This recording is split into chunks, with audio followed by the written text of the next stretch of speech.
Welcome back to Real Talk. On this next segment, we're joined on the set by Mr. Dex Lipovic, who is an up-and-coming real estate agent here in New York City for Compass Real Estate. He also goes by Dex in the City, as well as Carl Franzen, editor-in-chief of Inman News. And we're joined once again by Mr. Ryan Serhant. Now, let's jump right into it, Carl. Inman News recently came out with an article which millennials prefer to work with real estate influencers over agents. Maybe you can speak to the audience out there about that article. Yeah, absolutely. I mean, you know, I think that it's important for people to understand that this is a study that came out from Engel and Volkers, which is another real estate brokerage. And what they did is they looked at high earner millennials, specifically people making $100,000 or more a year.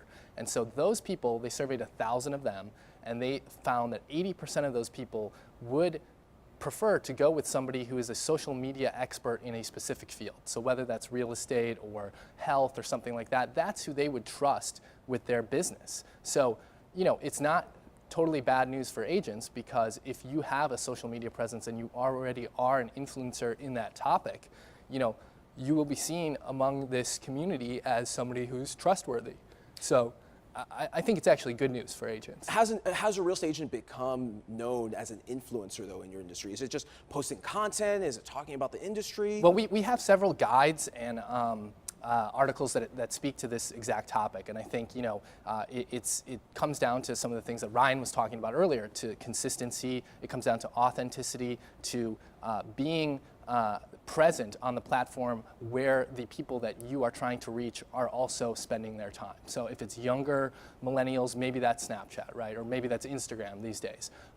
We've also seen more agents getting leads and business through Nextdoor, another social network that's more community driven, right? And so you need to be able to do the research to find out where your clients are or where your prospective clients are and go meet them there. You guys were talking about LinkedIn earlier, another great spot. So it's not just one size fits all, but I think people can try to identify the social networks that have more of the community that they want and really try to master the content on those networks. Now, Dex, in the last segment, Ryan and I spent quite a bit of time speaking about personal branding, vlogging, YouTube, Instagram. You have a brand known as Dex in the City that you've created. Now, for those watching out there that aren't necessarily familiar with you, you've been in the industry now for a little over 3 years. Maybe you can speak to the agents that are just getting in the game about what your strategy has been from a personal branding Absolutely. standpoint. Thanks so much, Carlos. I greatly appreciate it. I like to intermix personal and business. A lot of agents entering the business sometimes like to separate a business profile and a personal profile. I intermix them. It really boils down to consistency. You want to be top of mind at all times. In situations like when you come into the city, rather than looking at Yelp, you contact me in order to figure out what's the best nightclub, what's the best restaurant to go to. You really want to establish yourself as the neighborhood expert as much as possible. Now, right now on the screen, we have your Instagram account.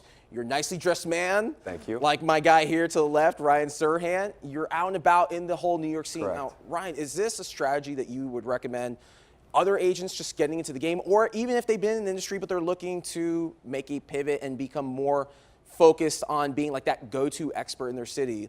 Is that what you would recommend is like the new way of being a real estate agent?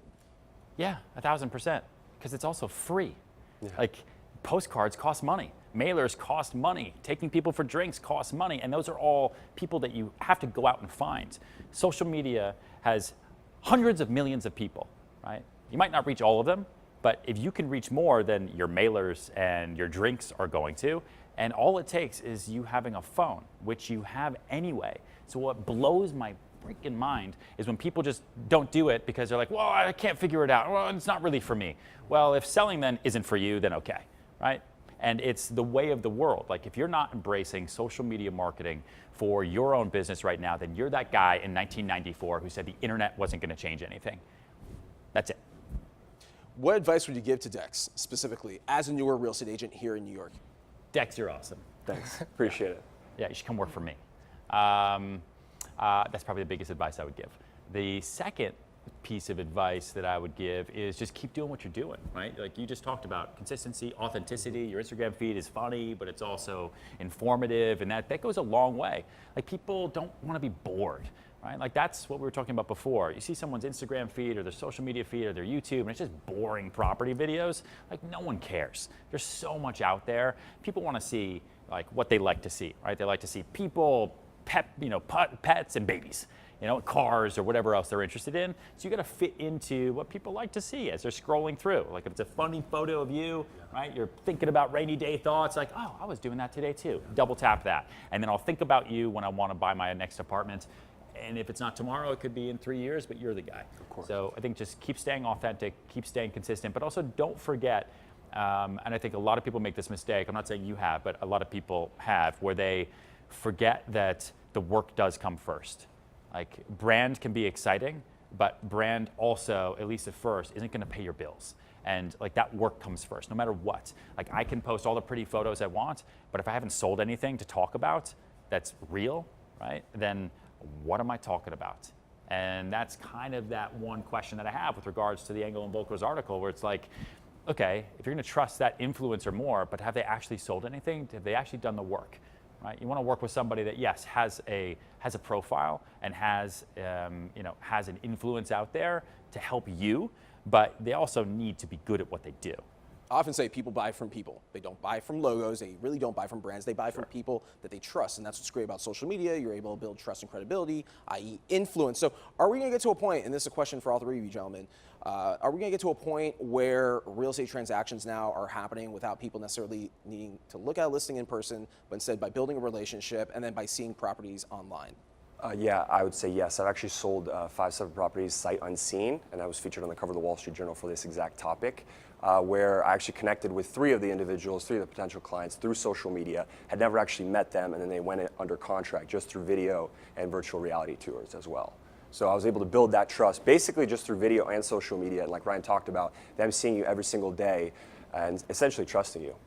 Yeah, absolutely. I think as the technology gets better and people are able to do things like virtual reality and even just plain video, you can experience a property, and if you trust that person, again, thanks to the influence that they've built up on social media, or maybe you've had some in-person interactions or one-on-one with them, then maybe you will go ahead and buy a property unseen, and you're living proof of that. So I absolutely think we're headed towards that, but I do think you have to be able to be there in person for those clients who want that as well. So that's the other thing too.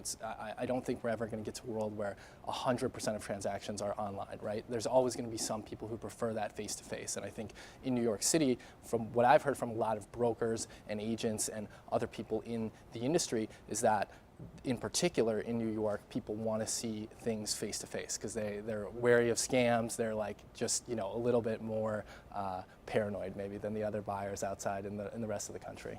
Interesting that you say that. I was at a conference over the weekend, and I saw Gary Vee speak, and he said the internet's cutting out the middleman, and that was something that really stood out when you start thinking about retail specifically. But then when you think about real estate, you need someone to still drop a contract and open up a door and unlock the door. So what are your thoughts, Ryan?